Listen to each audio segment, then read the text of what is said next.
Welcome to another exciting edition of Near Mint Comic Radio, your local comic shop shrunk down, gamma radiated, and aired live every week only on the Non-Productive Network, the only place that would have us. I'm your host, Frank, joined in studio as always by Pete. Hi, Frank. And James, our special guest. Hi, guys. On Near Mint, we rank and review comics from best to worst. That's mint, near mint, good, fair, and poor to you newbies, and try to guide you what to read and what might be better to avoid. We're doing a special presentation, continuing our review of Hickman's return to the X-Men books. This time we are covering Powers of 10, number 1. Again, full spoilers for every issue we're going to be talking about. That includes Powers of X number 1 and House of X number 1. So what do we think about this one? This is the sister series to the previous book we read. So I guess I have weirdly conflicting opinion of this. I think I actually liked it better than House of X 1, but I'm also like terribly more confused by it. I think the reason why I liked it better is because I actually think it does a better job of foreshadowing some of the stuff that's going to be happening in this series as compared to the other one, which is kind of like, it's kind of like, not like a Farrote story, but it just foreshadows what's happening, particularly in that specific, well, I guess the omnipresent we were talking about before, right? It's really hard to conjugate the timelines in this. Yeah, this book is definitely, makes it feel more like it's an arc. Something big is happening. Exactly. Right? As opposed to just being a story about X-Men trying to found their own country, city, whatever. Right. But on the flip side of that, because of that, it's also like 100% harder to follow. Right. I guess to give a quick recap, we find out that this story is going to cover 4 specific timelines. There's sort of a maybe not a distant, a recent past, the founding of Xavier's principles, maybe is a good way of thinking of it, which I think is referred to as X0. Yes. There's X1, which is the now, the one we just talked about in House of X. 10 years after that. Yes. So it's it basically the entirety of the X-Men as we know them, as they've experienced things in the Marvel universe, but now they're ending with them deciding to form their own nation state on that island. Yeah. Then we have something that's called we refer to as X2. That's sort of the somewhat distant future. 100 years after the founding of the X-Men. Is it actually 100 years only? I thought it was supposed to be powers of like 10. I don't think it's math. It's not math. The way they're introduced, it's X0 is the X-Men year 1.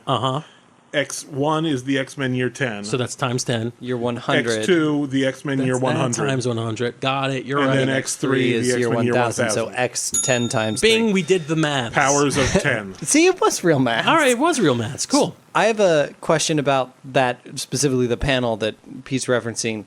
The first 2 are clearly Xavier. Are the second 2 Xavier? So you've got like the third panel is like purple robot dude. Nimrod. Nimrod? Yeah. Is that Nimrod? That looks like Nimrod. it's a zoom in on Nimrod. Okay. And then you have the librarian, right? Which is our future thing. But it's interesting that the first 2 are very clearly Xavier. And I'm just going to say that the alien, the librarian kind of looks like blue Xavier. Yeah. I could definitely track that. Yeah, that's possible. an interesting theory. Yeah. So I hadn't thought about that. So I don't know. I think we may have stumbled in our initial description of what the timelines are. Trust me, this is hard enough to get through on normal human timeline. We start off with year 1, the founding of the X-Men. Year 10 is 10 years later. The X-Men have eventually, or the mutants have eventually given up, kind of, and decided we need to form our own nation. 100 years later, it's very similar to the same aesthetic as Days of Future Past. Humanity is hunting down X-Men to extinction with Sentinels. That deal. And then finally, 1,000 years in the future, which is like the Ascension.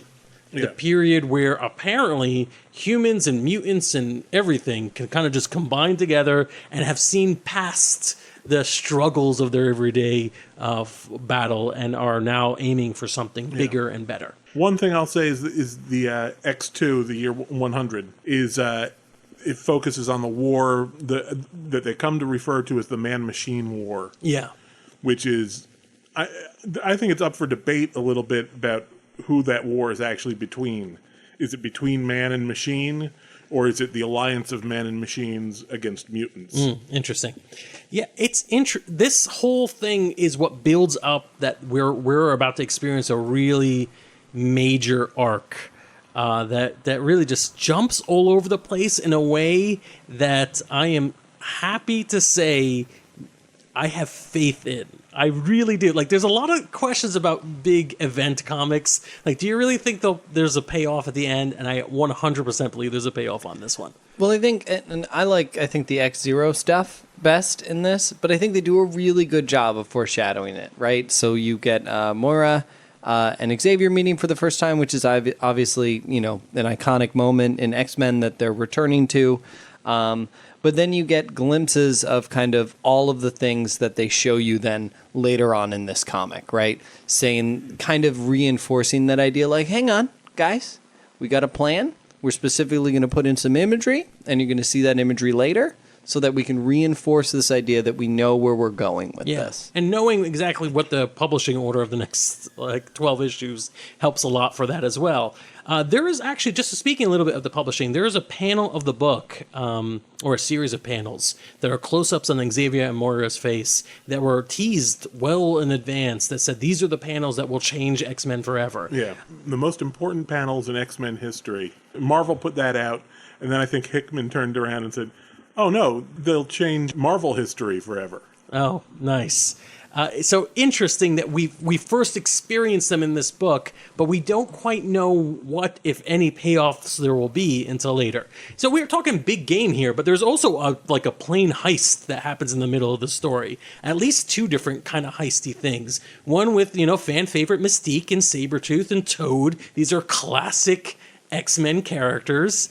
And then we get the aftermath of that heist. Yeah, so that happens in... That happened in we House get that of wrapped X1. up, and the other one is the one that happens in the sort of future, in the 100 years in the future, with a bunch of other mutants we don't recognize, except we kind of totally recognize their power sets. It's almost as if they are the children of the mutants we know.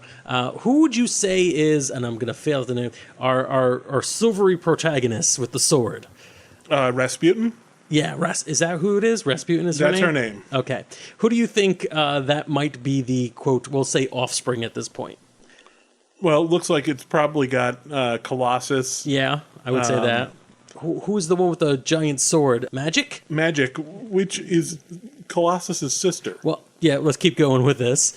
And she does have some sort of teleporting or phasing ability, which, of course, hints at Kitty Pryde.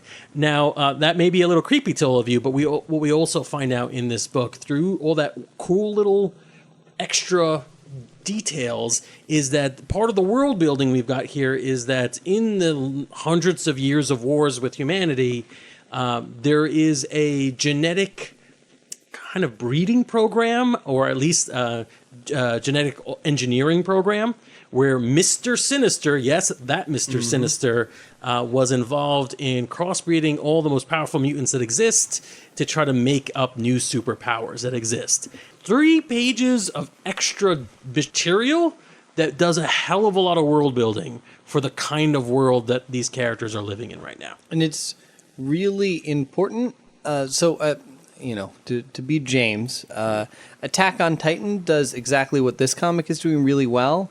It breaks up its kind of stories and its chapters with exactly like this. Big bits of either military files or cases or lawsuits or whatever they have going on that flesh out the world in really important ways. So make sure you're reading the stuff in between the pictures. Yeah, absolutely. But I mean, it's got a lot of interesting things in this book. Nimrod's personality, I think, is fantastic. So that was my question. So I didn't know who Nimrod is or anything like that, but the kind of his voice, right, his personality, whatever, I found super intriguing. And I guess I was excited when I found out he was an established character, but this is something new, right? That's entirely new. Nimrod didn't really ever have much of a personality.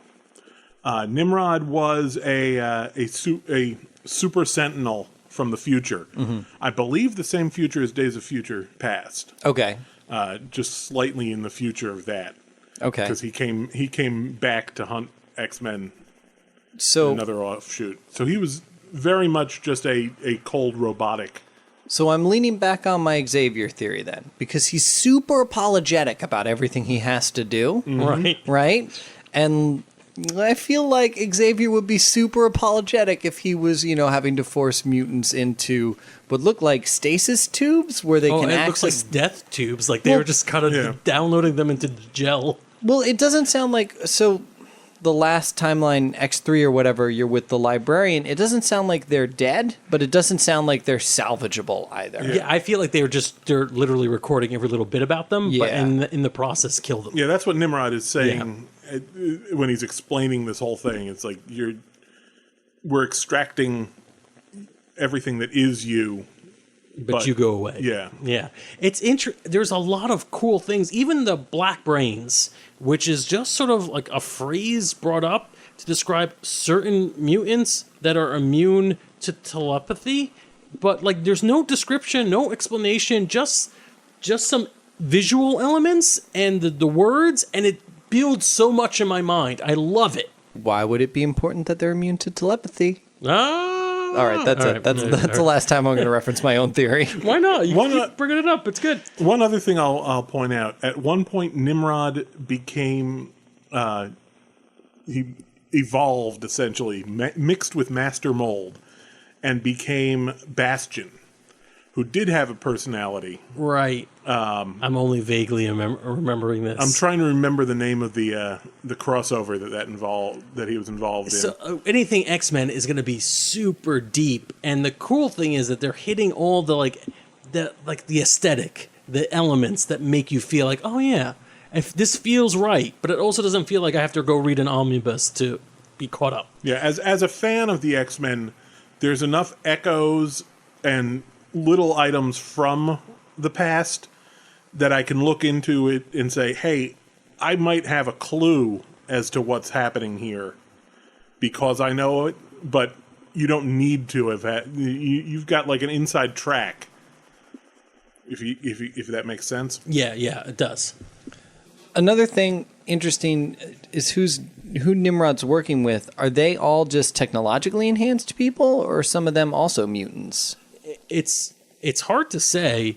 We can say that mutants are pretty much extinct at this point. I mean, I think they're numbering in the maybe thousands across the universe, and I think less on Earth. But it does seem like the line between what a human is and what a mutant is much blurrier. What a human is and a mutant, or human and machine. Well, both. Human, machine, mutant. It all seems like at some point this just became like anger. Like people just did this because they had to. Because the conceit is humans are afraid of mutants because mutants have superpowers, humans don't. So the only thing humans can do is, in great numbers, rise up and oppress mutants. But like in these future worlds, humans are, or whoever the antagonists of the mutants are at least as weirdo as the mutants are. So that's kind of an interesting idea. And also to branch off that, Nimrod apologizing while he's destroying people, while he's killing a mutant, saying, I can't believe we used to do this to you people. I can't believe we raised you to betray your own kind. It really is disgusting. I hope you forgive me. That reeks of like, I don't want to like put too much politics on this, like liberal apologists. You know what I mean? Like this is a person who just like, while still reaping the benefits of some sort of systematic horror from the past, apologizing for them, yet still doing them. It was crazy. I was reading this, I'm like, this guy is disgusting, and I could see him running for president. But go on. One bit of insight I'll give you, since you asked about who these people are. The second in command of Nimrod, who at various times is referred to as Karima. She's the red woman, right? Yeah. And other times, Nimrod particularly refers to her as Omega. Yes. She's a former X-Man. She was known as the Omega Sentinel and is actually considered to be a mutated Sentinel. Oh, interesting. Complicated. Yeah, very weird. Yeah. So yeah, there's a lot to like, and there's a lot to be confused by in this book.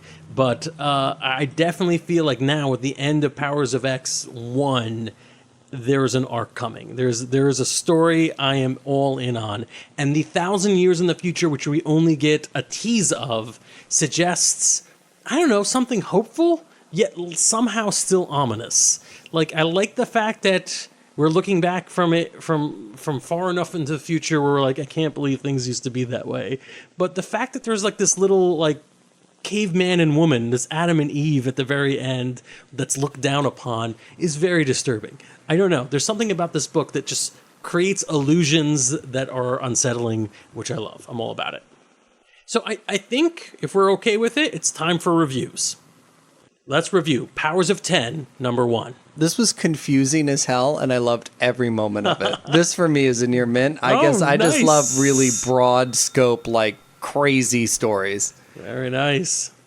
I found it a little too confusing for myself. Okay. I'm going to be the James on this one and only give it a good. All right, fair enough. Plus the fact that we're supposed to read it like a Roman numeral confuses the heck out of me. Oh gosh. Yeah, it's a mouthful. Honestly, 2 issues in 1 issue of each series, and I want to keep reading. I believe there's an arc. I'm a little bit more excited than I was in the last issue because I feel like, now I see the scale of the arc, but I could still be lost. So I'm only going to give this a near mint. All right, will this book ever get 3 new mints, or hell, 3 mints from us? Tune in to find out. We review this. We're going to be reviewing this, I think, every week, maybe bi-weekly. We'll find out. Subscribe to Near Mint on your favorite podcatcher. If you're listening to this on our website and you haven't subscribed, do so. Find whatever feed you like. Press that button, subscribe, get automatically notified when a new episode comes out. And then like and follow us and do all that crazy jazz that somehow helps us pay the bills. Does anyone know how that works? I haven't seen any money. Yeah, it's weird. Go to Patreon. Thanks. Bye.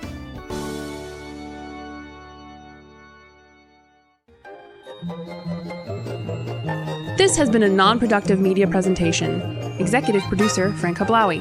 This program and many others like it on the Non-Productive Network is distributed under a Creative Commons Attribution Non-Commercial No Derivatives license. Please share it, but ask before trying to change it or sell it. For more information, visit non-productive.com.